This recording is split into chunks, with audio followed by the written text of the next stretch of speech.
하나님 말씀 같이 보시겠습니다. 다니엘서 4장 34절에서 37절까지 말씀 앞에 준비되어 있는 표준 세번역으로 같이 읽습니다. 34절에서 37절까지입니다. 같이 읽겠습니다.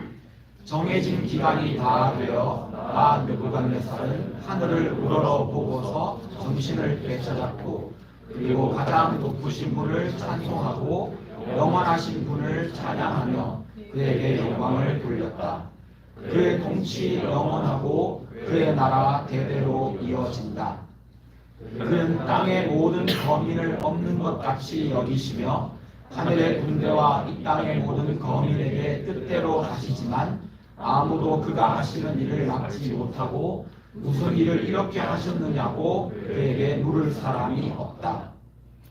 내가 정신을 되찾았을 때에 나의 명예와 위엄과 나라의 영화가 회복되었고 나의 고관과 대신들이 나를 찾아왔으며 나는 이전보다 더 큰 영예를 받으면서 왕위를 회복하였다.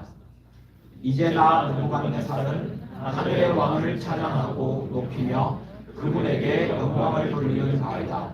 과연 그가 하시는 일은 모두 참되며 그의 모든 길은 공의로우니 그는 교만한 이를 낮추신다.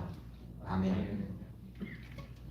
혹시 시인 윤동주를 아십니까?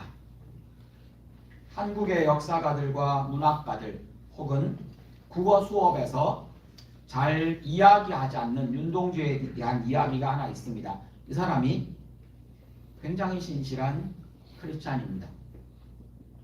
1917년에 중국 길림성에서 태어났고 사실은 그때로부터 국적이 중국으로 남아 있어서 최근에 와서야 한국 국적을 다시 얻었습니다.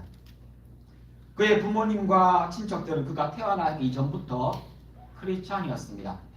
그래서 한국 교회의 부흥의 증인들이었고 그는 그 기독교, 특별히 개신교 집안에서 자랍니다. 그가 다니던 학교도 전부 거의 기독교 학교입니다. 기독교 계열의 민족학교인 명동학교, 평양장로교회 쪽에서 세운 은진중학교 혹은 숭실중학교, 연세대의 전신인 연희전문학교, 한국에서 다닌 학교들입니다. 그리고는 일본으로 공부하러 건너갑니다. 건너가서 다닌 학교도 성공회에서 운영하던立교대학교라는 곳에 다녔고 편입을 합니다. 그것도 그곳에 있는 대학교에서 기독교 교단에서 만든 운영하는 기독교 대학이었습니다. 물론 그 이후에 한국으로 완전히 돌아오지 못하고 그는 독립운동을 했다는 죄목으로 잡혀 옥에서 죽습니다. 윤동주는 늘 한국에 있을 때에도 일본에 있을 때에도 주일이면 교회에 가서 예배를 드렸고 성경을 읽고 기도하는 생활을 했다고 하는 기록을 그에 관련된 전기나 기록에서 쉽게 찾아볼 수 있습니다. 또한 그의 가까운 친구로 알려지는 정병욱이라고 하는 친구는 윤동주에 대해서 이렇게 표현합니다. 그는 신앙심이 깊고 성실한 사람이었으며 감옥에 갇혀 있는 동안 성경을 열심히 읽었다. 윤동주는 한국에 있는 동안에 그가 학생일 때 주일학교 교사로 섬기던 사람입니다. 이 한국에서는 윤동주를 저항시인 혹은 민족시인, 서정시인이라는 이름으로 부르지만 사실은 그에게 더 큰 아이덴티티는 그리스도인이었습니다. 그의 시, 우리가 잘 알고 있는 저기 원고에 그의 친필 시가 적혀 있습니다. 서시라고 하는 이 시는 시대적이고 민족적인 배경으로 이해하고 문학적이고 철학적으로 해석해서 가르칩니다. 그래서 저 내용은 독립을 바라보고 있는 한 한국 사람이 가지고 있는 그 마음속에 가지고 있는 울분과 혹은 바램을 담고 있는 저항의 시다 라고 소개를 합니다. 근데 그 내용을 이 사람이 기독교인이다 라고 알고 나서 읽으면 조금 다르게 읽힙니다. 첫 소절에 나오는 하늘을 우러러 라는 표현이 단순히 하늘 혹은 하늘님 혹은 신을 바라보는 행동이 아니라 단순한 그런 행동이 아니라 하늘 곧 하나님을 보고 하나님을 우러러 보는 겁니다. 그것만이 아닙니다. 우리가 늘 이야기하듯이 하늘을 우러러 라는 이 표현 안에는 나를 바라본다는 의미도 포함이 됩니다. 그래서 저 뒤에 나오는 많은 것들이 하늘을 우러렀는데 나를 보고 있습니다. 하늘을 우러렀는데 나만 보는 게 아니라 이웃도 봅니다. 하늘을 우러렀는데 관계를 봅니다. 하늘을 우러렀는데 그것으로부터 내 과거를 보고 나의 현재를 보고 내 미래를 봅니다. 이런 분위기, 이런 맥락 어디서 많이 들어보셨지 않습니까? 우리들의 신앙이 딱 요 모양입니다. 하늘을 우러러 하나님을 보는데 우리는 나를 봅니다. 하나님을 믿는다고 표현하는데 우리는 이웃과의 관계에 주목합니다. 하늘을 우러러 보는데 우리는 나의 과거, 우리의 과거와 우리의 현재와 우리의 미래를 생각합니다. 사실은 신앙으로부터 나온 그의 생각과 마음의 흐름을 보여줍니다. 한번 같이 제가 읽는 것을 한번 들어봐 주십시오. 이 시가 여러분에게 어떻게 들립니까? 죽는 날까지 하늘을 우러러 한 점 부끄러움이 없기를 잎새에 이는 바람에도 나는 괴로워했다. 별을 노래하는 마음으로 모든 죽어가는 것을 사랑해야지. 그리고 나한테 주어진 길을 걸어가야겠다. 윤동주는 알고 있었던 겁니다. 하늘을 우러러 본다는 말의 의미를 말입니다. 하늘을 우러러 본다는 말은 오늘 본문에서도 큰 주제로 등장합니다. 하늘을 우러러 본다. 그 말의 첫 번째 의미는 아마도 오늘 본문 34절 첫 부분에 나오는 것처럼 느부갓네살이 하늘을 우러러 보고서야 정신이 들었답니다. 하늘을 우러러 본다는 말은 하나님을 인정하고 찬양과 영광을 돌린다는 의미를 담고 있습니다. 말 그대로입니다. 하늘을 우러러 봅니다. 34절에 느부갓네살은 하늘을 우러러 보고서 가장 높으신 분을 인정하고 그 하나님을 찬송하고 영원하신 분을 찬양하며 그에게 영광을 돌립니다. 하늘을 우러러 보고서야 그는 하나님이 왕이시고 하나님이 다스리시며 하나님의 통치가 영원하고 하나님의 나라가 대대 이어진다라고 고백합니다. 사실은 하늘을 우러러 보는 그 행동이 바로 하나님을 하나님으로 인정하는 사람에게서만 나올 수 있는 행동입니다. 우리는 알고 있습니다. 하나님은 하나님이십니다. 하나님을 하나님으로 인정하는 것을 우리는 신앙이라고 부릅니다. 하나님을 하나님으로 받아들이는 것을 믿음이라고 부릅니다. 하나님을 하나님으로 인정한다는 말을 35절에 보면 하나님에게 모든 권리가 있다고 말합니다. 하나님이 주인이시며 하나님이 이렇게 하시고자 하시면 이렇게 하실 수 있고 그 권리가 하나님께 있다는 겁니다. 누가 와서 당신 어떻게 그렇게 할 수 있습니까? 라고 말할 수 없다는 겁니다. 하나님의 권리입니다. 그건 하나님이 가지고 있는 하나님의 고유한 권한입니다. 이걸 신학적인 용어로 하나님의 주권 혹은 하나님의 왕권이라고 부르기도 합니다. 37절 앞부분에 보면 하늘을 우러러 봅니다. 그리고는 하늘에 하나님을 찬양하고 높입니다. 우리가 하나님을 우러러 본다는 말은 우리가 신앙을 가진다는 말은 여기 37절에 나오는 것처럼 하나님을 찬양하고 높입니다. 그분께 영광을 돌리는 겁니다. 하나님은 참되시며 하나님은 모든 길에 하나님의 모든 길 모든 행동은 공의롭다라고 인정하며 하나님께 나아가는 행동이 하늘을 우러러 본다는 말에 포함되어 있는 의미입니다. 성경은 처음부터 끝까지 하나님의 영광과 존귀하심을 높이는 찬양과 경배로 가득 차 있습니다. 성경은 그래서 그런 사람들이 기록한 책이기도 합니다. 하나님을 하나님으로 인정한 사람들이 기록한 책. 또 그것을 받아들이는 사람이 성경을 믿는 사람이라고 표현합니다. 마지막 시대에 그때의 모습을 그리고 있는 요한계시록에 보면 4장 10절입니다. 하늘에서 성도의 대표 24명의 성도의 대표 장로들입니다. 그들이 자기 머리에 씌워져 있는 면류관, 이 면류관은 하나님께 받은 겁니다. 잘했다, 수고했다. 그래서 면류관을 받는 겁니다. 그 받은 면류관을 한번 보십시오. 자기가 하나님께 받은 최고의 명예, 신앙을 지키고 받은 상, 가장 소중하고 자랑스러운 것, 머리에 쓰고 좀 자랑해야 하지 않겠습니까? 그런데 그들이 그것을 벗어서 24장로가 자기에게 주어진 그 명예의 상징을 벗어서 하나님의 보좌 앞으로 던집니다. 뭐라고 외쳤겠습니까? 하나님께 영광. 무엇을 던졌습니까?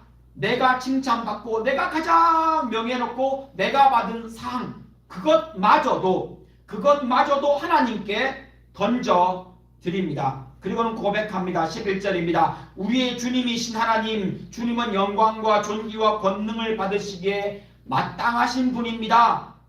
주님께서 만물을 창조하셨습니다. 모든 것이 주님의 뜻을 따라 생겨났고 또 창조되었습니다. 그러면서 자기 머리에 면류관을 벗어서 던집니다. 올림픽으로 얘기하면 열심히 뛰었고 그 금메달 받기 위해서 얼마나 애썼겠습니까? 수년간, 아니 평생을 모든 힘을 다해서 금메달 받았습니다. 그리고는 그 금메달을 벗어가지고 던집니다. 이상한 행동이지요. 어떻게 그럴 수 있습니까? 사실은 신앙의 본질이 그런 겁니다. 하나님이 우리에게 칭찬과 명예로운 것을 주십니다. 그러면 신앙을 가진 사람, 하나님을 우러러보는 사람은 어떡합니까? 그 받은 것마저도 벗어 하나님 앞으로 던집니다. 하나님이 다 하셨습니다. 하나님이 이루셨습니다. 하나님이 하나님이십니다. 하나님이 주인이십니다. 하나님이 왕이십니다. 내게 주어진 것, 내가 명예롭게 생각할 수도 있고 내가 권리를 우길 수도 있고 내가 가진 모든 것들, 그것을 하나님 앞에 던집니다. 누구는 자기에게 주어진 물질을 던지고 하나님 앞으로 말입니다. 어떤 사람은 자기에게 주어진 권리를 던지고 어떤 사람은 자기에게 주어진 시간을 던지고 하나님 앞에 다 던져서 드립니다. 하늘을 우러러 라는 말 속에 포함되어 있는 바로 하나님을 인정하고 찬양과 영광을 돌린다는 말의 의미입니다. 하늘을 우러러 본다는 말은 또 한 가지 의미를 함께 포함합니다. 연결되는 이야기겠지만 나를 낮추고 징계까지도 받아들인다는 의미가 있습니다. 하나님을 인정하기 때문에 하나님을 높이는 것은 반드시 나를 낮추는 자세에서만 나옵니다. 나도 높아지고 그 다음에 하나님을 높이는 것, 이런 건 신앙에 없습니다. 안타깝게도 신앙은 하나님 앞에 서서 나를 낮추는 겁니다. 지난주에 살펴보았던 것처럼 교만은 하나님이 가장 싫어하시는 삶의 자세입니다.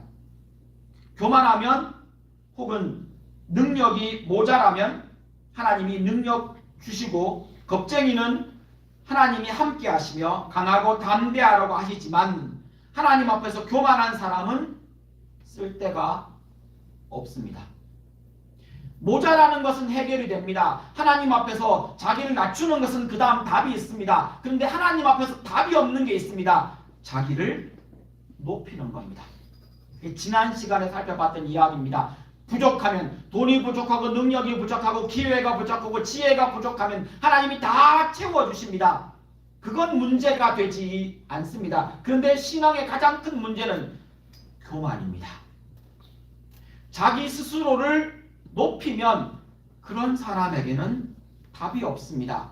그래서 하나님이 그를 꺾어 낮추십니다. 37절 뒷부분에 보면 그래서 교만한 사람을 낮추신다라는 표현이 이 맥락에서 나오는 겁니다. 하나님 앞에서 자세를 낮추어야 합니다. 납작 엎드려야 합니다. 우리를 하늘을 우러러 본다는 말이 바로 이렇게 나를 낮추어 자세를 낮춘다는 것을 의미합니다. 나를 낮출 뿐 아니라, 마음의 자세입니다. 나를 낮출 뿐 아니라 하늘을 우러러 보는 자세에는, 자기를 낮추는 그 자세 안에는 하나님이 주시는 것이라면 징계까지도 받아들이는 마음을 포함합니다. 이게 우리가 신앙생활하는데 어려운 바로 그 부분입니다. 하나님이 내게 어려움을 만나도록 허락하셨다. 우리는 그게 이해가 안 되고 그게 용납이 안 되는 겁니다. 근데 우리는 신앙에 대해 이야기할 때 이렇게 설명해야 합니다. 이렇게 표현해야 합니다. 하나님이 주시는 것이라면, 만약 그것이 하나님이 주신 것이라면, 징계라 할지라도, 모양은 징계라 할지라도 그 내용은 축복입니다. 7절 말씀을, 히브리서 12장 말씀을 보시면 6절입니다. 나를 사랑하시기 때문에 징계하신다라고 말해줍니다. 하나님은 우리를 사랑하시는 아버지이시기 때문에 징계하십니다. 표준 세번역에 훈련이라고 나와 있는 저 표현이 개역개정 성경에는 징계라는 말로 번역되어 있는 그 단어입니다. 영어 표현에는 그것이 훈육에 해당되는 단어입니다. 하나님이 나를 사랑하시기 때문에 어려움도 허락해 주시고, 하나님이 나를 사랑하시기 때문에 나에게 그 고난도 지나가게 하십니다. 우리 마음에야 없으면 더 좋을 것 같습니다. 그 어려움 겪지 않으면 더 좋을 것 같고, 그 사람 그 물건 잃어버리지 않았더라면, 그 사건 일어나지 않으면 더 좋을 것 같습니다. 그 우리 마음입니다. 그런데 우리는 압니다. 우리는 그런 일을 겪지 않으면 요만큼도 마음을 바꾸지 않고 요만큼도 나를 돌아보지 않는 사람들입니다. 정직하게 하나님 앞에 서면, 제가 이런 얘기 할 때마다 자주 비유 들지 않습니까? 학생 여러분, 교수님이 과제 안 내주고 시험 없으면 우리 공부 안 하잖아요. 그 과목 시험도 없고, 그 과목 테스트도 없고, 그 과목 과제도 없어요. 자, 여러분, 하지만 여러분의 인생을 위해 열심히 공부하십시오. 여러분이 공부한 만큼 여러분의 인생이 좀 더 앞으로 나아갈 겁니다. 공부는 어차피 여러분 거니까 굳이 시험에 얽매이지 말고, 과제에 얽매이지 말고 여러분 공부 열심히 하십시오 라고 하면서 공부하는 사람 저는 아직 못 봤습니다. 공부가 좋아서 공부를 잘해서 박사과정을 공부하는 사람들도 프로젝트 없고 기한이 정해져 있지 않으면 공부 안 합니다. 우리는 알지 않습니까? 내가 어떤 존재인지. 그것이 내게 유익한 거라는 것도 알고, 그것 하면 내가 가장 큰 혜택을 본다는 것도 알지만, 그러나 우리는 그 힘들고 어려운 것을 할 수만 있으면 쉽게 가고 싶어하고, 할 수만 있으면 적게 일하고 큰 것을 얻고 싶어하고, 할 수만 있으면 고통스럽고 좀 힘들고 무안하고 마음이 부대끼는 것은 안 하고 싶어합니다. 근데 우리는 그 길을 지나가야 하는 경우가 있다는 겁니다. 그때 하나님이 우리를 훈육하고 혹은 우리를 훈련시키기 위해 혹은 우리에게 깨닫게 하시기 위해 그 길을 지나가게 하십니다. 그래서 7절입니다. 히브리서 12장 7절입니다. 혹 하나님이 징계하시면, 훈련하시면 견디어내십시오. 하나님이 사랑하시는 자녀를 대하듯이 나를 대하시며 나를 훈련시키십니다. 만약 내가 하나님의 징계 훈련을 받지 않는다면요, 8절 말씀입니다. 그러면 나는 사생자요 신하들이 아닌 겁니다. 하나님은 이 이야기에 대해서, 이 영역에 대해서 아주 분명합니다. 그래서 이런 하나님을 알기에 우리는 이런 결론을 내립니다. 아, 하나님이 나에게 주시는 것이라면, 하나님이 주시는 것이라면 징계도 내게 복이구나. 그래서 느부갓네살도 교만했던 자기를 낮추신 하나님을 찬양했던 겁니다. 욥이 이렇게 말합니다. 욥기 5장 17절에 느부갓네살이 복된 사람이라고 여길 수 있는 말이 나옵니다. 욥기 5장 17절에 하나님께 징계를 받는 사람은 그래도 복된 사람입니다. 하나님이 사랑하시니까 잔소리도 하시고요. 하나님이 사랑하시니까 곤란한 일도 지나가게 하시고요. 하나님이 우리를 사랑하시니까 더 좋은 곳으로 인도하기 위해 사망의 음침한 골짜기를 지나가도록 인도하시는 겁니다. 그것이 우리를 사랑하시는 하나님의 사랑의 방법입니다. 하나님을 우러러보는 사람, 곧 하나님의 하나님 되심을 인정하고 왕이신 하나님을 찬양하며 자기를 낮추고 하나님이 주시는 징계까지도 받아들이는 사람에게 하나님은 특별한 선물을 주십니다. 하늘을 우러러보는 사람, 그 사람을 이렇게 두 가지로 정의했다면 이 하늘을 우러러보는 사람에게 지혜와 회복을 주십니다. 오늘 본문 말씀 34절에 보면 개역개정 성경에서는 하늘을 우러러 보았더니 내 총명이 다시 내게로 돌아왔다 라고 말하고 있습니다. 34절에 내게 총명이 다시 내게로 돌아왔다라는 이 표현은 지혜와 회복을 주셨다는 겁니다. 느부갓네살은 스스로 자기를 높여서 교만해졌고 하나님께서는 그를 짐승처럼 들판에서 7년 동안 지내게 하셨습니다. 하지만 하늘을 우러러 보았더니만 바로 그때 하늘을 우러러 볼 때 그때 회복되었고 그때 정신이 들었던 겁니다. 36절에 정신을 되찾을 때에 명예와 위엄과 나라의 영화가 회복됩니다. 예전의 참모들과 지혜자들과 신하들이 다시 찾아옵니다. 이전보다 더 큰 영예를 받고 왕위까지 완전히 회복시켜 주셨습니다. 언제 일어난 겁니까?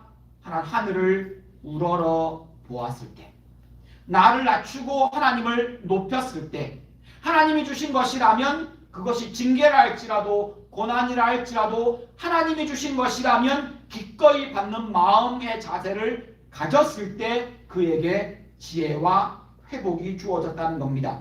37절 뒷부분에 하나님은 교만한 자를 그렇게 해서라도 낮추십니다. 결국은 교만을 꺾고 겸손하게 만드시는 것도 하나님이 우리를 회복시키시는 길입니다.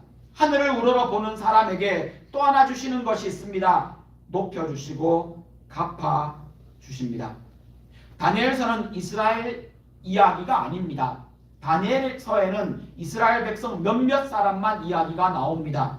그게 기껏 해봤자 다니엘과 그 세 친구 이외에는 이스라엘 백성들에 대한 이야기가 거의 없습니다. 마지막 쭉 가면 그들이 70년 뒤에 돌아온다라는 이야기 그 정도뿐입니다. 그런데 다니엘서에는 온통 이방 나라에서 이방 왕들에 대한 이야기, 이방 나라들에 대한 이야기를 합니다.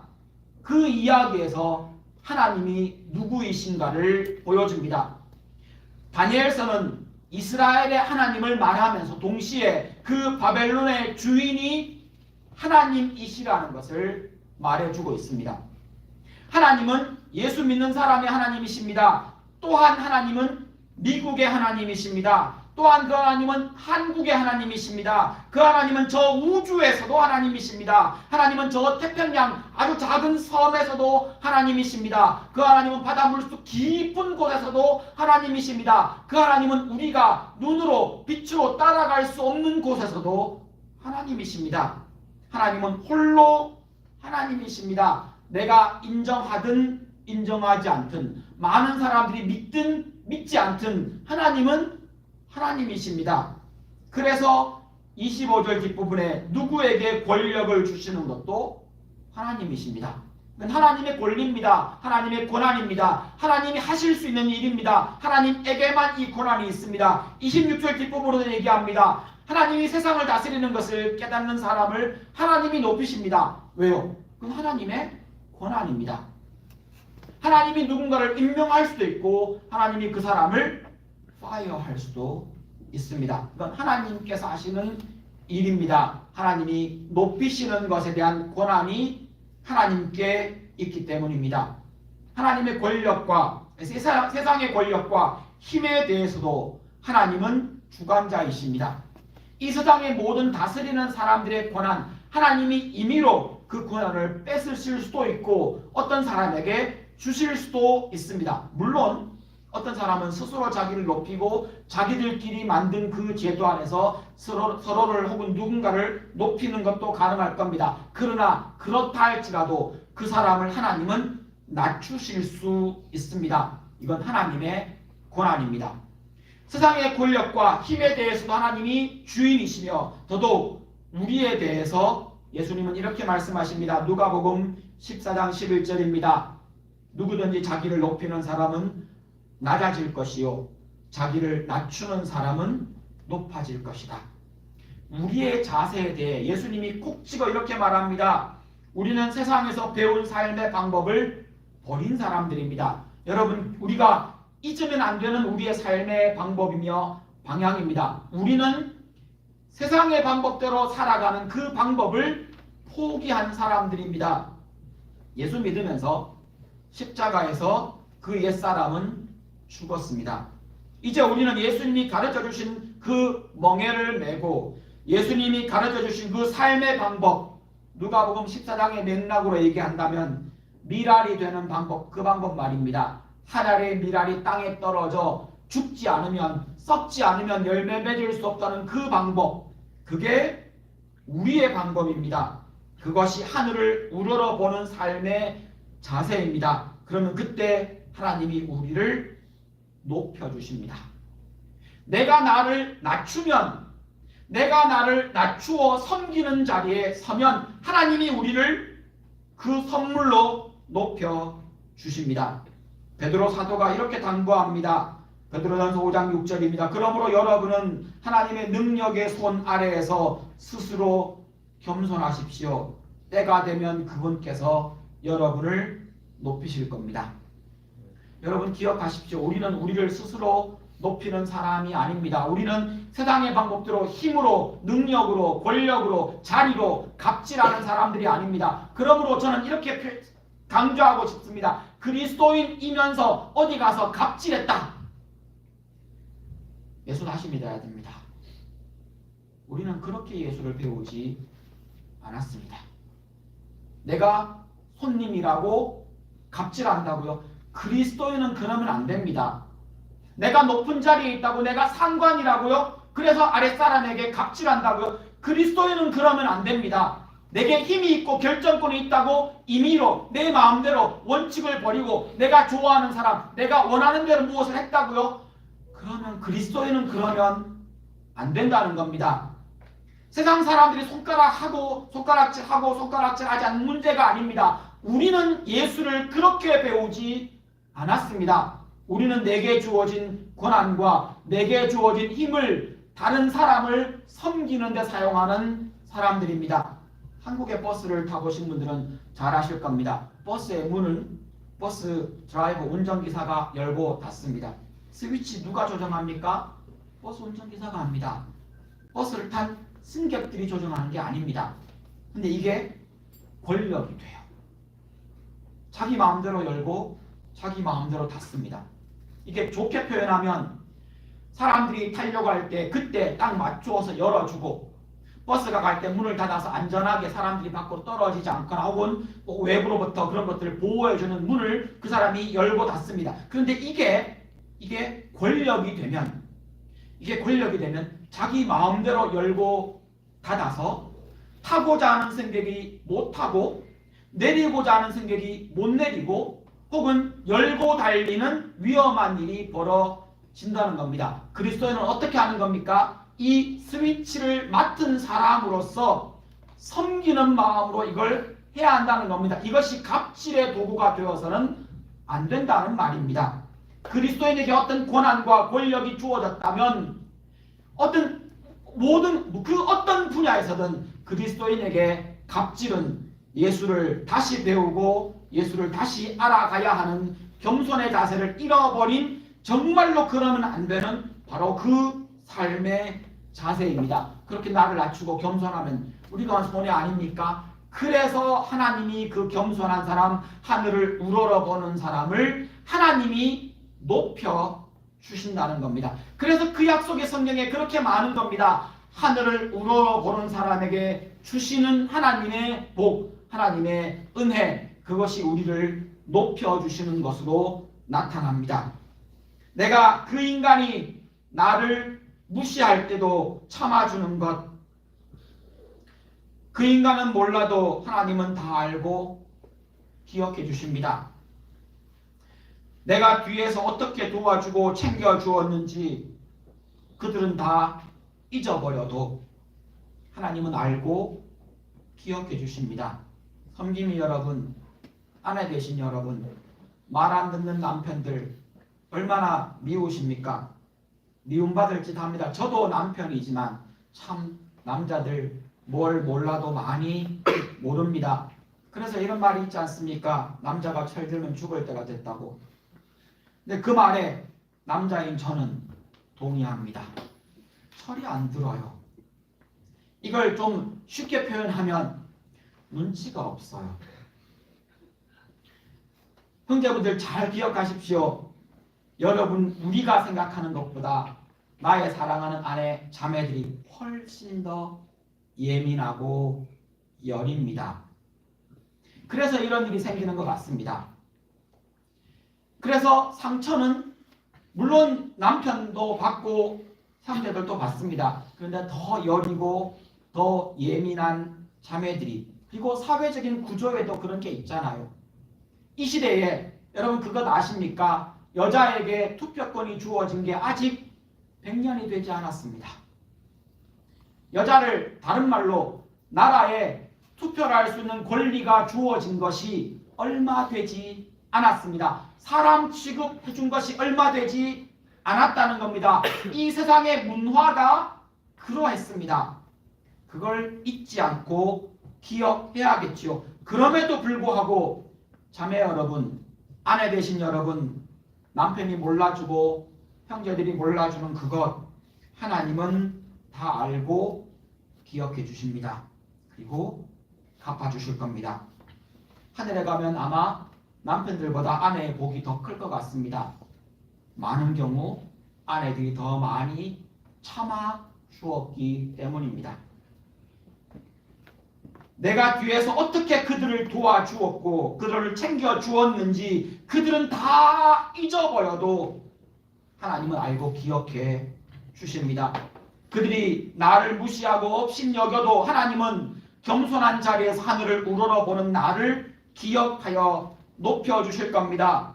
물론 때로는 우리들이 당당하게 요구하기도 해야 하며 놓으라고 말해야 할 때가 있을 겁니다. 그것도 하나님이 우리에게 주신 권리가 분명합니다. 또한 이것과 함께 기억해야 되는 것이 오늘 본문에서 얘기하는 것처럼 여러분이 미랄이 되어 섬긴 것을 결코 하나님이 헛되게 두지 않으신다는 겁니다. 갚아 주십니다. 이 갚아준다는 말 속에 뺄 수 없는 한 가지가 있습니다. 인생 살아가다가 나쁜 놈을 만나신 적이 있으십니까? 사기를 당하신 적이 있으십니까? 악당이나 빌런 같은 진상을 만나 억울한 일을 당하셨습니까? 직접 여러분 손으로 보복하지 마시고 골방에 들어가 그 인간의 허리를 꺾어달라고 기도하십시오. 제 말이 좀 지나친 것 같습니까? 아니요. 이 방법이 다윗의 방법입니다. 시편 109편 8절에서 13절에 이어지는 내용들을 한번 찬찬히 보십시오. 내용이 섬뜩합니다. 그런데 이것이 우리의 방법입니다. 우리는 나를 괴롭힌 사람 다 용서해주는 그런 고매한 사람 아닙니다. 우리는 그럴 수 없습니다. 그런데 그럼 어떡합니까? 이 억울한 마음 어떡합니까? 다윗이 하는 행동을 보십시오. 저 내용을 한번 보십시오. 8절에서 10절까지의 내용 보기만 해도 섬뜩합니다. 하나님 빨리 죽게 해주십시오. 그 인간. 이게 기도라니까요. 하나님 그 자녀들이 부모 없이 살아가게 해주십시오. 고아되게 해주십시오. 라는 기도를 합니다. 어떻게 그런 기도를 할 수 있습니까? 사랑을 얘기하는 하나님이요. 아니요. 이건 하나님께 심판, 공의를 구하는 기도입니다. 내 손으로 갚지 않습니다. 하나님 저 인간 요절하게 해주십시오. 악당을 만나셨습니까? 하나님 저 집안 대대로 망하게 해주십시오. 이게 우리의 방법입니다. 하나님 앞에 가서 골방에 가서 하나님 앞에 기도하십시오. 다윗이 그랬던 것처럼 말입니다. 11절부터 뒤에 나오는 내용도 똑같습니다. 다윗의 방법의 핵심은 내 자세를 낮추고 하나님 의지하며 악에 대한 심판을 주님께 맡기는 겁니다. 이것을 하늘을 우러러 본다라는 함축적인 말로 표현할 수 있습니다. 하늘을 우러러 보는 사람을 하나님은 높이시며 반드시 갚아주십니다. 여러분 억울하고 마음에 상처받은 것들 때로는 놓으라고 말해야 하고 때로는 거절해야 하고 때로는 누군가에게 요청해야 하겠지만 우리들의 기본적인 자세는 나를 낮추고 하나님께 맡겨 드리는 겁니다. 그러면 하나님이 우리를 높여주시며 갚아주실 겁니다. 말씀을 정리합니다. 하늘을 우러러 보십시오. 하나님이 주인 되심을, 하나님의 왕 되심을 인정하십시오. 높으신 하나님 앞에서 나를 낮추고 내가 실수하고 부족한 부분에 대한 하나님의 책망과 징계까지도 받아들이십시오. 하나님이 주신 것이라면 모든 것을 감사로 받을 수 있습니다. 그렇게 하늘을 우러러 볼 때 하나님이 우리에게 지혜 주시고 회복시켜 주시며 또한 우리를 높여 주시고 다 갚아 주실 겁니다. 이것이 하늘을 우러러 보는 사람들의 삶입니다. 같이 기도하시겠습니다. 먼저 이렇게 기도하겠습니다. 하늘을 우러러 보는 하나님의 하나님 되심을 인정하고 나를 낮추어 모든 것을 감사로 받아들이는 하늘을 우러러보는 우리가 이 믿음의 자리에, 하나님을 우러러보는, 하늘을 우러러보는 그 믿음의 자리에 서게 해달라고 여러분 자신과 여러분의 사랑하는 사람들을 위해 함께 기도하시겠습니다. 함께 기도하십니다.